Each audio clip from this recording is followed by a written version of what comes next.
Con el auspicio de Servicio Militar, descubre tu potencial. Te sorprenderás. Presentamos.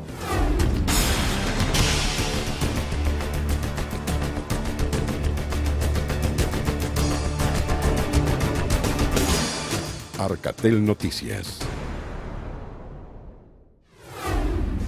Hola, ¿cómo están? Bienvenidos a la entrevista. Hoy para conversar con un hombre de las comunicaciones ampliamente conocido por su destacada trayectoria en televisión, en radio. Hoy senador independiente electo por Antofagasta, don Alejandro Guillé. ¿Cómo está? Bienvenido. Claudio, me gustó ese don, Alejandro Guillé, le puso un toquecito de elegancia. Sí, todo el mundo, usted sabe que era mi jefe, todo el mundo sabe que era mi jefe, se lo agradezco mucho en ese periodo. Entonces, le quiero preguntar por lo primero, por lo que tiene que ver con la persona, con el comunicador, por Alejandro Guillé, el de la televisión y el de la radio. ¿Qué pasó? ¿En qué momento decide dejar el periodismo para meterse en la política? ¿O el periodismo no se deja nunca? ¿Hay posibilidades de volver? No, yo creo que a esta altura sería poco probable. Y segundo, tengo la sensación de una etapa que ya cerré. Y fue producto de apreciar que las competencias de uno llega a una cierta edad que parece que las valorizan menos que antes. Y en segundo lugar, que uno se siente competente para hacer muchas más cosas.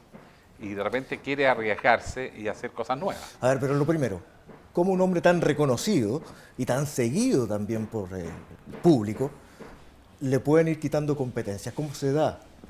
Bueno, no sé si veía la película ¿Le pasó La en TV? Confesión, ¿Sí?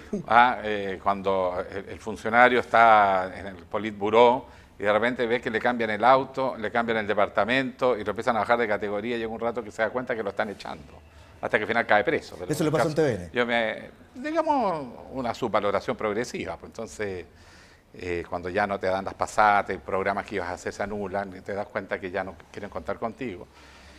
Probablemente mis comentarios y mi carácter independiente también cuesta más en un canal público donde se suele asociar lo público con el gobierno de turno. En ese sentido tenía mucha más libertad en Tolerancia Cero y en Televisa. Evidentemente. Ajá. No me cae ninguna duda de eso. Ahora, nadie puede decir que por dejar el periodismo, por dejar la tele, por dejar la radio, tuviste una oportunidad en la política, sino que habían ofrecimientos. Yo me acuerdo de aquella época en que trabajábamos en el noticiero de televisión, ya tenías algunas ofertas para integrarte al mundo político. Bueno, me ofrecieron alguna vez ser candidato a alcalde, no necesariamente por Antofagasta, a diputado, y hubo por ahí un pololeo para senador, pero no cero las circunstancias. Y yo creo que todavía en mi aporte en el periodismo era más útil que pensando en la idea de la política. Hoy día pienso que no, que más bien en política, porque yo creo que tenemos un problema de crisis de representatividad. Y los partidos les ha costado abrirse y renovarse. En consecuencia, el que venga gente de afuera puede ayudar a ese proceso. Yo creo los partidos, pero pienso que tienen que cambiar bastante y adaptarse mucho más al estilo actual de la gente de organizarse y actuar. Ese es un punto importante. Sistema de redes, por ejemplo. ¿Cómo actuar Alejandro Guillé en el Parlamento? Como independiente, postuló en el cupo del Partido Radical, pero ¿qué significa eso en cuanto al cumplimiento del programa de Michelle Bachelet, por ejemplo? Bueno, pero mi adhesión fue independiente en la nueva mayoría. Y efectivamente en un pacto en que el Partido Radical cedió su cupo para que lo ocupara un independiente, incluso el Partido Radical en algún momento había estado dispuesto a ceder uno de sus cupos para que Giorgio Jackson, por ejemplo, pudiera postular y otras figuras que venían del mundo independiente. Hay partidos que se han dado cuenta que es necesario abrirse a gente que viene de otras actividades, no necesariamente de partidos, porque pueden traer un tipo de experiencia que enriquezca lo que hace la política. Y segundo, que como veníamos de actividades más de la gente común, también produce una mayor afinidad entre la política y lo que está pensando el hombre común. Mi carrera profesional estuvo más vinculada a los movimientos gremiales, al colegio de periodistas, por ejemplo, y ese tipo de experiencia de colegiatura creo que ayuda a los partidos, porque nosotros también nos hemos dado cuenta que hay una crisis general de las instituciones.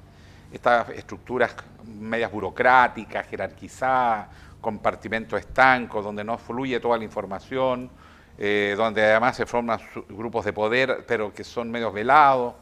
Todo esto hoy día hace crisis y la gente prefiere lo que llama las estructuras de redes. Gente que adhiere a ciertos temas, los tiene movimientos ciertas sociales que se sensibilidades. manifestaron durante Claro, el movimiento social puede sí. ser un movimiento un poquito masivo, pero cuando se organiza más bien en redes. Ahora, y dentro de las redes hay estructuras, no es que sea anárquico, pero surgen liderazgos, surge opinión. Eso tienen que recogerlo los partidos y las organizaciones intermedias para renovarse. Ahora, eso mismo nos puede llevar a varios temas interesantes, porque hoy la política está muy movida después de las elecciones, en la postemporada, podríamos decir en términos futbolísticos, pero lo que está sucediendo, por ejemplo, en la derecha, con Renovación Nacional, con gente que deja el partido como el senador Horvath, con gente que amenaza con dejarlo, con dimes y diretes entre La Moneda y Renovación Nacional en su directiva, con el propio Andrés Alamán como cabeza. ¿Qué está sucediendo con una derecha que para el funcionamiento político del país en general sí es importante que esté bien organizada y estructurada? Mira, en democracia es importante que haya siempre alternancia, y aunque sea la posibilidad de alternancia. Por lo tanto, es importante la oposición. Además que la oposición fiscaliza y también evita que el que está en el gobierno se desmadre, porque está fiscalizado y si hace cosas incorrectas es denunciado. Hay una contrarréplica, por decirlo así, y por consiguiente es importante en una democracia madura que haya un oficialismo fuerte y una oposición también muy fuerte, que no necesariamente tiene que ser dos bloques. Yo creo que es el gran defecto de la política chilena, falta más competencia. Cambiar el sistema binominal. Hay que abrirlo, claro, evidentemente un sistema más proporcional nos liberaría de que haya dos grandes fuerzas y podría haber más diversidad, y eso probablemente también permitiría que grupos que hoy día no se sienten representados lo hicieran. Pero ¿qué le está pasando a la derecha? Primero, yo creo que en vez de echarse la culpa unos con otros, deberían asumir que el problema de fondo es que no leyeron adecuadamente los cambios que está sufriendo la sociedad chilena, o no sufriendo, viviendo la sociedad chilena. La sociedad chilena de hoy es mucho más liberal, pero para la derecha liberal significa liberal en lo económico, no hay una percepción política de libertades, de saber elegir. Todavía te están tutoreando qué es lo que hacen en tu cama. Entonces, cuando un partido político se mete en la cama de alguien, tú comprendes que llega un momento que se pone odiosa la cuestión. Cuando la persona quiere tomar decisiones en su manera de pensar, en su manera de vivir, qué sé yo, y hay siempre sectores que quieren tutelar, llega un momento que la odiosidad y que los mecanismos tradicionales para obligar o presionar van desapareciendo, se van debilitando. Ahora, para darle cabida a estos otros sectores que en este sistema binominal no cabían anteriormente, se abrieron los partidos en la nueva mayoría como la Democracia Cristiana, por ejemplo, darle el cupo a los candidatos comunistas, ¿verdad? Sin embargo, también en la nueva mayoría se empiezan a escuchar las primeras voces de disenso, podría ser, entre la Democracia Cristiana y el Partido Comunista, que están en los dos extremos. Claro, pero hay diferencia. ¿En qué términos? Los partidos políticos, por su naturaleza, son proyectos distintos. No, por eso formar alianzas. La diferencia en relación a lo que tú señalabas anteriormente, sí, que son, por ejemplo, los movimientos sociales que no se acoplan a la dinámica de los partidos políticos y que funcionan independientemente. En ese sentido, la Democracia Cristiana, Ignacio Walker le señalaba o tenía ciertas dudas respecto a la fidelidad del Partido Comunista con la nueva mayoría o con esos movimientos sociales que a través de los mismos dirigentes estudiantiles han dicho que van a mantener cautela con el programa de Bachelet y al contrario, que van a exigir más allá. Lo que pasa es que es una manera muy conservadora de verlo. Primero, todos los partidos están tensionados. No es que la DC esté más tensionado que el resto. Todos están tensionados, el Partido Comunista también. En segundo lugar, lo que debemos aprender que en democracia, se nos había olvidado parece, la democracia no es solo el juego de los partidos. En la democracia todos participan. Existen también los grupos de presión, los grupos de interés, las Fuerzas Armadas, la Iglesia, los sindicatos, los gremios empresariales, todos son grupos que están presionando para la toma de decisiones en su propio beneficio. Por eso que también es importante que la sociedad esté organizada, las propias juntas de vecinos, centros de madres, tienen una cierta capacidad de presión al gobierno local en ese caso. Y por lo tanto no es asustarse. En segundo lugar, la fuerza renovadora no viene de los partidos. No asustarse de que los movimientos sociales puedan mantener la presión que tuvieron, por ejemplo, durante los años de la participación ciudadana. En democracia el ciudadano participa al margen, más allá de los partidos políticos. Lo que ocurre acá en Chile es que se perdió esa buena práctica. Primero porque tuvo una larga dictadura. Segundo porque después de la dictadura estábamos tan traumados que costó que la sociedad civil se sintiera involucrada y los partidos políticos entendieron que la delicadeza de la transición exigía tener a la gente un poco aislada o fuera del ámbito de la toma de decisiones para simplificar la negociación con los actores de poder, como eran las Fuerzas Armadas en ese rato. Ahora, entonces eso hizo que se hicieran prácticas y se institucionalizaran prácticas políticas que no son propias de la democracia. Lo que está pasando en Chile es que el país, la sociedad recuperó la política y que el hombre común vuelve a ser también partícipe de la política, pero no tiene por qué hacerlo solo de un partido político. Y en ese sentido, el miedo que algunos han representado a lo que puede ser una sobreexpectativa de parte de la ciudadanía en cuanto al cumplimiento del programa de Michelle Bachelet, o más allá incluso, porque ya se manifestó Saldívar de la Democracia Cristiana contra una asamblea constituyente. No estuvo nunca en el programa de Michelle Bachelet, pero muchos esperaban que así fuera. Lo que pasa es que hay gente que se asusta con la democracia y eso se asustan en todas partes. La derecha está muy asustada, pero también hay sectores de la Concertación y uno mismo porque quiere asegurar gobernabilidad también, yo lo entiendo. Pero el compromiso es que Chile por primera vez en su vida se va a dar una nueva constitución que emerge de la soberanía popular. ¿Cuál va a ser el mecanismo? Nadie lo tiene muy claro que digamos, para ser honesto, pero lo que quiere indicarse es con amplia participación popular. Ahora, evidentemente que hay que evitar caer en un escenario donde todos te entienden algo distinto por Asamblea Constituyente y empieza quiénes deberían integrarla, quiénes deberían elegirla y podemos perder 4 años y no hacer nada. Entonces va a tener que buscarse algo que reúna el principio de la amplia participación ciudadana con un mecanismo eficaz para avanzar en la elaboración de esa nueva Constitución. Pero eso en ningún y va a caso pasar por solo un desde el plebiscito de Parlamento. todas maneras. ¿Va a pasar por un plebiscito? Va a pasar por un plebiscito de todas maneras Porque para eso- legitimarla. porque en realidad aunque no sea vinculante, pero sí que hay una opinión de la ciudadanía expresada en torno a esa carta. Y después llega al Congreso y la puedes finalmente votar allí. Es posible, pero va a depender también de los movimientos sociales y de cómo la sociedad se va a ir adaptando a este escenario. Porque si la sociedad se recata y estos movimientos sociales empiezan a ir a la casa o empieza la dispersión, que es otro riesgo. Tú sabes que tú ves en los mismos movimientos estudiantiles que pronto las nuevas generaciones se van comiendo a las antiguas y empieza el fraccionamiento y cada uno se radicaliza en distintas direcciones y eso pierde eficacia y llega un rato que se transforma en irrelevante porque está tan atomizado que no tiene capacidad de estructurar lo fundamental. Por eso mismo le preguntaba por las expectativas, porque los dirigentes estudiantiles hablan hoy de un fin al lucro, pero no solamente en aquellas universidades, colegios que reciban plata del Estado, sino en todas. Y eso es ir un paso más allá de lo que presentaban, por ejemplo, George Jackson en su momento. Sí. Bueno, evidentemente que los estudiantes, recordemos, empezaron reclamando por las tasas de interés que les cobraban en las mensualidades. En los pingüinos, correcto. Y a partir de eso se fue generando las dinámicas. Tú cuando gatillas dinámicas sociales no sabes dónde terminan. Y va a depender de la sociedad chilena hasta dónde quieran llegar.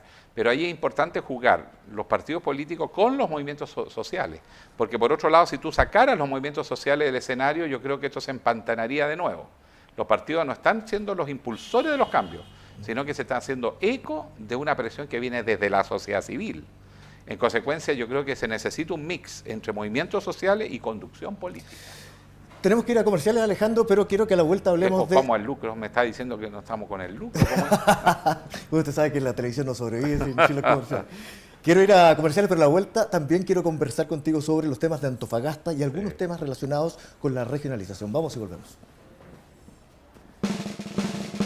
Porque sabemos que vales. Sabemos el potencial que hay en ti. Ven a formar tus valores y tu destino. Que tu horizonte no tenga límites.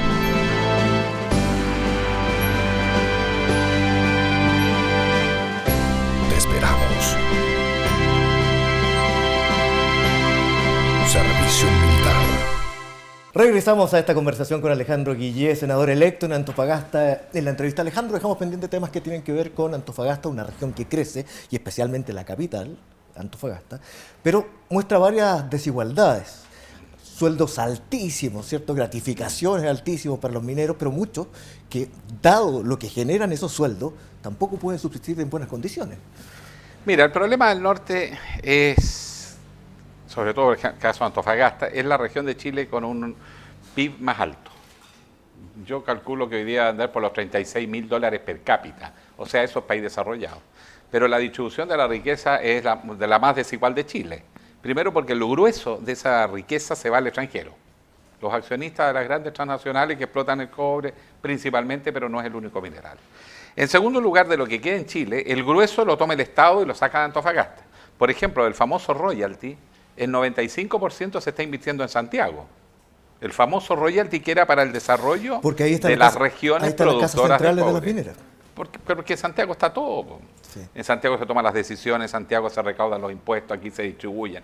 Y además muchos impuestos que tienen que ver con la actividad extractiva, en vez de disfrutarlo los respectivos municipios, lo reciben Vitacura, que jamás ha tenido cobre que yo sepa, Las Condes y Providencia, en ese orden. Ahora, entonces resulta inaceptable para el norte y cada día es más presente la gente el contraste entre ver pasar la riqueza en el tren rumbo a los puertos y además en forma de concentrado, que es otro debate que tenemos pendiente en Chile y que parte a rumbos lejanos.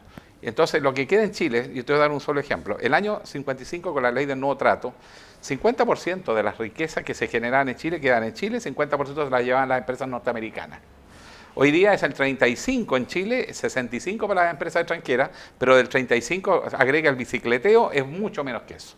Segundo, los gringos con todo crearon Chuquicamata y tenían trabajadores de planta, con escuelas, con hospitales, con un pueblo, con las pulperías, etc.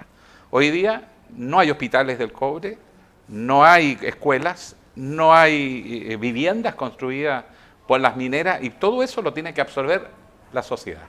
Quienes en el norte con las platas que llegan dentro del presupuesto nacional hay que estar construyendo casas, hay que estar construyendo las carreteras, etcétera.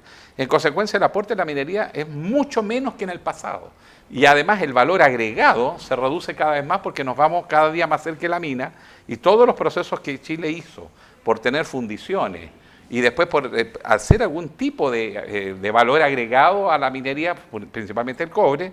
Hoy día se dijo que eso no era negocio, dejémoselo a los chinos, a los europeos, dejémoselo a otros, nosotros solo explotemos la mina. Entonces vamos para atrás. Y tercero, están destruyendo el modelo social de Chuquicamata. Hoy día las empresas ¿qué hacen? Primero, Chuquicamata era un yacimiento rodeado de yacimientos porque es una misma veta, pero tomaron distintas empresas, la autonomizaron de Chuquicamata. Lo que antiguamente era Codelco Norte pasa a ser solamente Chuquicamata y los otros son empresas distintas de Codelco. Y por lo tanto se explotan como explotan las privadas. Y el modelo Chuqui desaparece con la mina de Chuquicamata. Y desaparece, se volatilizó. A pesar que es el mismo yacimiento, solamente que están atacando por distintos lados. En relación al ¿Qué significa eso? Perdona, para cerrar. Que ya no hay un trabajador que va a vivir en Chuquicamata y consumir en la segunda región, sino que va a ser un trabajador 7x7, subcontratado, la mayor parte de ellos, y que se van a gastar los sueldos de La Serena al sur o de Iquique hacia el norte. Entonces, ¿qué es lo que va a ocurrir en Calama y en Antofagasta? Que cada vez menos vamos a tener ese impacto de los salarios. Entonces, ya no es solo los impuestos, los salarios de los trabajadores tampoco se van a gastar en la región. Entonces, la salida de recursos del norte es cada vez más brutal. Y ahora, eso lo está advirtiendo a la población. En relación al primer punto, y lo que estaba señalando al término también, los alcaldes de Tocopilla, lo conversábamos antes de empezar la entrevista, San y Román, de Calama, Fernando, vienen pidiendo hace algún tiempo que por lo menos el 5% de la producción minera se quede precisamente en las comunas. Mira, hasta el año, hasta después del golpe, y porque cuando se nacionalizó el cobre eso no se modificó, de las utilidades que quedan en Chile, que era el 50%, después con la nacionalización del cobre fue el 100%, quedaba el 10% de los que quedaba en Chile, quedaba para las regiones productoras y otros porcentajes para las demás regiones, no era solo para las regiones mineras. Claro, porque cuando se plantea el tema, dice, claro, pero ¿de qué sobrevive, por ejemplo, la gente en Puente Alto, aquí en Santiago, que tiene ningún recurso natural explotado? Claro, lo que pasa es que ahí lo que nosotros teníamos en esa época era que en el fondo, de lo que quedaba en Chile, el 50% era para las regiones y el 50% para libre distribución del Estado y quedaba generalmente en la zona central. Pero era para otras regiones, por ejemplo, la Universidad Austral recibía plata del cobre, la carretera panamericana se hizo con recursos del cobre, pero era aquello que se destinaba al desarrollo de las regiones, no solo las productoras de cobre. Y ahora, como senador... Y ahora eso ya no existe. Como senador, ¿cómo se pelea por este movimiento que se ha manifestado en varias oportunidades en el norte, por diferentes razones, pero una es esta? Mira, yo creo que los movimientos ciudadanos de Esteban Velázquez, que Fernando San Román y otros alcaldes más, porque hoy día los alcaldes del norte se han unido y han formado una asociación de alcaldes del norte y que cubre las primeras 4 regiones del país, o sea, ha ido creciendo el movimiento. Y también tenemos el compromiso de los parlamentarios de la nueva mayoría de trabajar junto con estos alcaldes y las organizaciones empresariales, laborales, profesionales y académicas en conformar una gran visión del norte, un proyecto de desarrollo sustentable en el largo plazo, un proyecto de desarrollo de la minería sustentable, para más allá incluso el cobre, y además desarrollar nuevos emprendimientos productivos, ejemplo de energía solar, ni te digo, porque están en las mejores condiciones del mundo. En consecuencia, para eso se necesitan recursos, y para eso se necesita generar una conciencia colectiva en el norte, y un empoderamiento en las propias personas del norte, los ciudadanos, organizados para poder presionar, porque la descentralización en Chile no se va a producir ni por decreto ni por una ley que presente un parlamentario, se va a producir cuando tú generas poder regional. Generado el poder regional, que es más un fenómeno sociológico, político y cultural, recién entramos a las dinámicas de ver cómo encaja dentro de los programas de gobierno. Y la nueva Constitución, por ejemplo, tiene que establecer en Chile un Estado descentralizado, que es lo opuesto que hemos tenido en los 200 y tantos años de vida republicana. Claro, ahí hay muchas propuestas, pero no me quiero ir del tema principal porque tú hablabas del per cápita que hay en Antofagasta. Claro. Y senadores de la nueva mayoría, no sé si tú estás dentro de ellos, se están proponiendo un IPC diferenciado, por ejemplo. Claro. Porque no es lo mismo ganar el mínimo en Santiago que ganar el mínimo en Antofagasta en este momento, que no alcanza para nada. Hay un fenómeno que lo reflejó mejor, que es la crisis de la vivienda. En el norte de Chile ya no se construye vivienda prácticamente, salvo unos proyectos a última hora que mandó Piñera en Mejillones y en otros lados. Pero no se construye vivienda. ¿Por qué razón? Porque los subsidios que otorga el Estado no alcanza a comprar el sitio. Ni olvídate de los costos de la construcción física que hace sobre un sitio. Y lo mismo le pasa a la pequeña y mediana empresa que quiere iniciar un emprendimiento. El Estado, o sea, Bienes Nacionales, vende los terrenos fiscales a precio de mercado.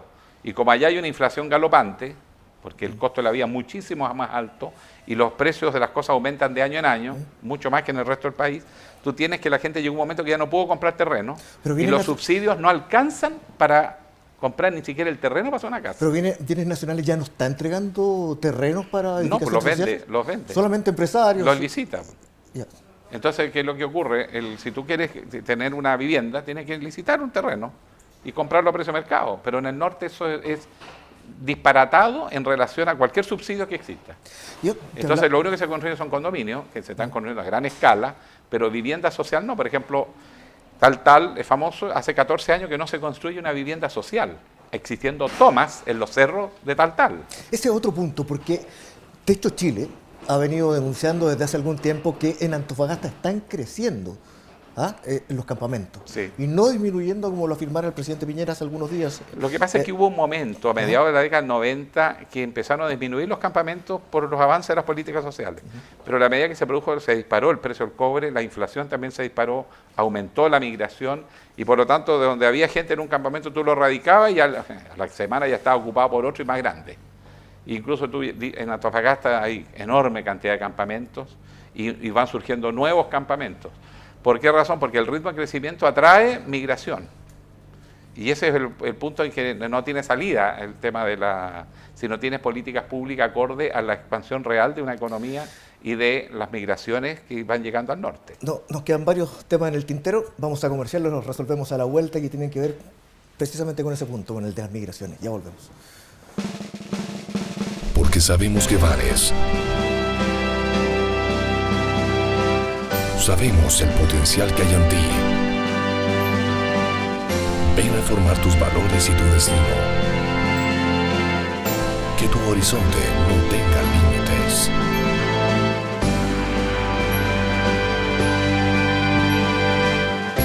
Te esperamos. Servicio Militar.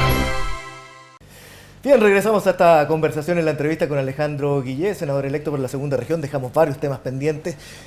Quiero terminar lo que estábamos conversando anteriormente respecto al per cápita de Antofagasta, a lo que significa vivir con un sueldo mínimo también, que fue la pregunta inicial.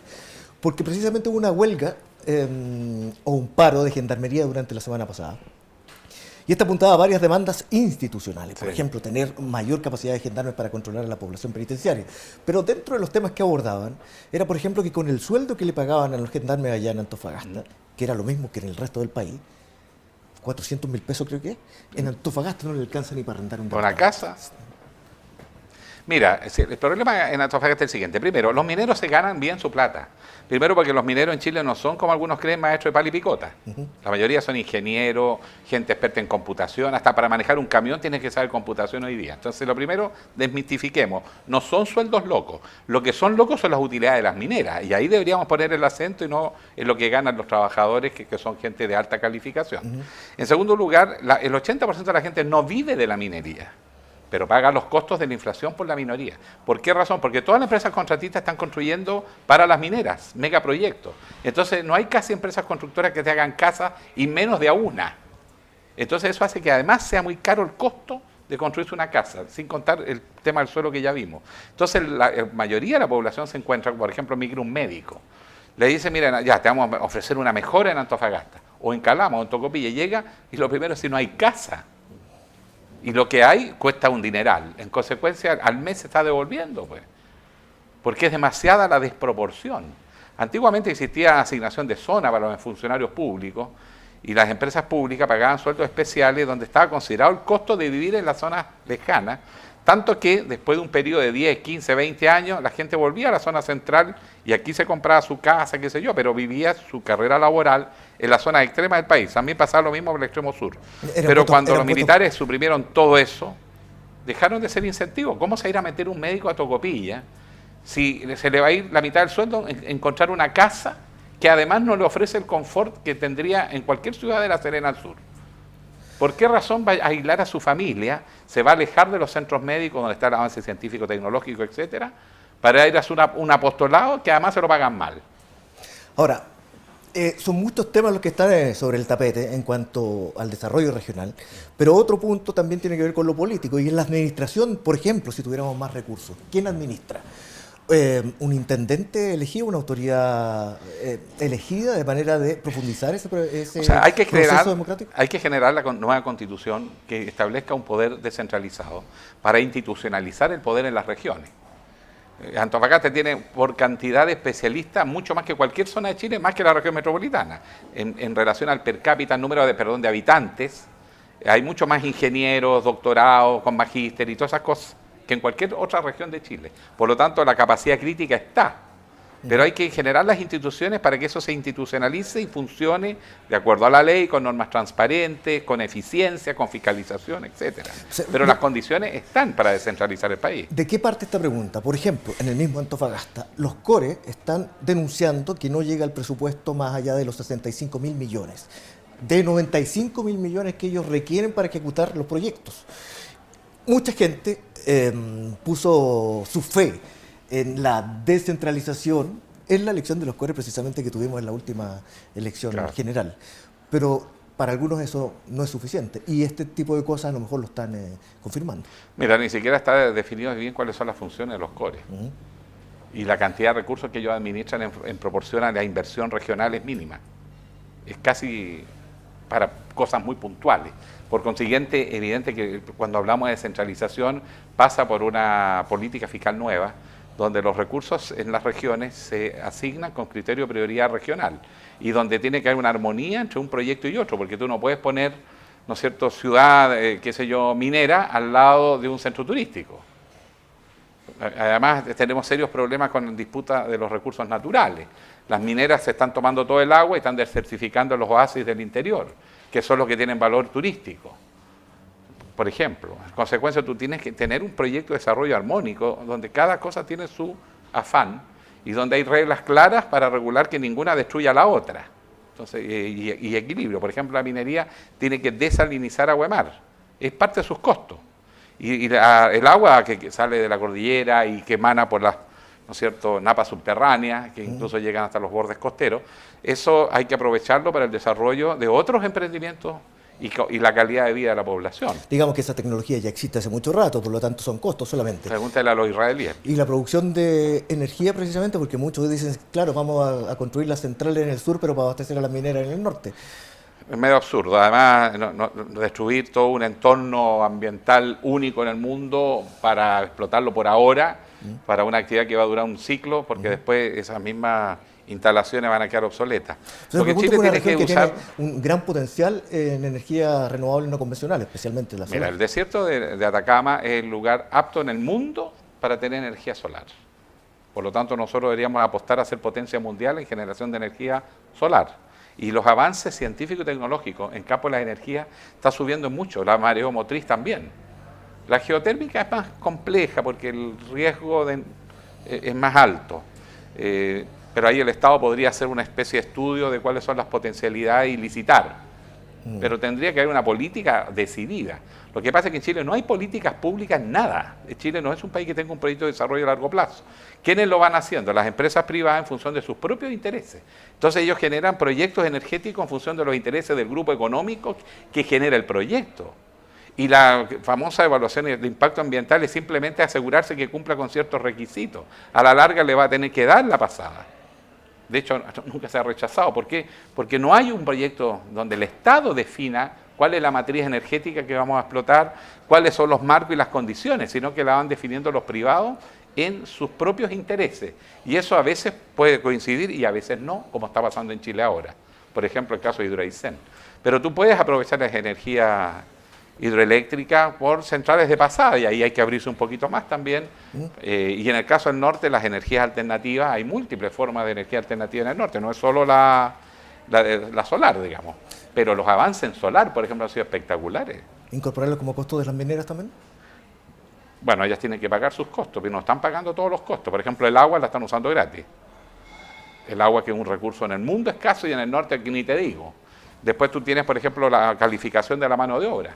No ponen recursos en desarrollar buenas universidades, buenos institutos. Ahora están empezando con algunas experiencias, los últimos años, algunas mineras, para formar cuadros técnicos de mando medio o de carreras cortas. Y le están formando personal porque el sistema no es capaz de abastecerlo con la cantidad de técnicos necesarios para trabajar en la minería y desarrollar los nuevos proyectos. Pero no hay una inversión masiva en el sistema educacional. Una vez más, el Estado subsidia a las mineras. Lo subsidia poniéndole casa a la población, construyéndole las carreteras, formando los cuadros técnicos y profesionales. Si este es el país al revés, en vez de las mineras generar recursos para desarrollar todo aquello que necesitan para su propia inversión, es el Estado, con el recurso de todos los chilenos, que subsidia a las mineras, proporcionándole toda la infraestructura humana, social y económica para que ellas hagan el negocio redondo, pues. Si por eso que acá viene Chile y se abrazan, pues. Bien, lamentablemente, Alejandro, se nos fue el tiempo, hemos tenido una Y conversación... yo me estaba empezando a entusiasmar. que partió desde lo más amplio de los partidos políticos, su incorporación al Senado, a la política directamente después de dejar los medios de comunicación. Muchas gracias por toda esta conversación, que esté muy bien. No, gracias a ti, Claudio. Y gracias a ustedes por acompañarnos cada domingo, que estén muy bien y nos reencontramos la próxima semana.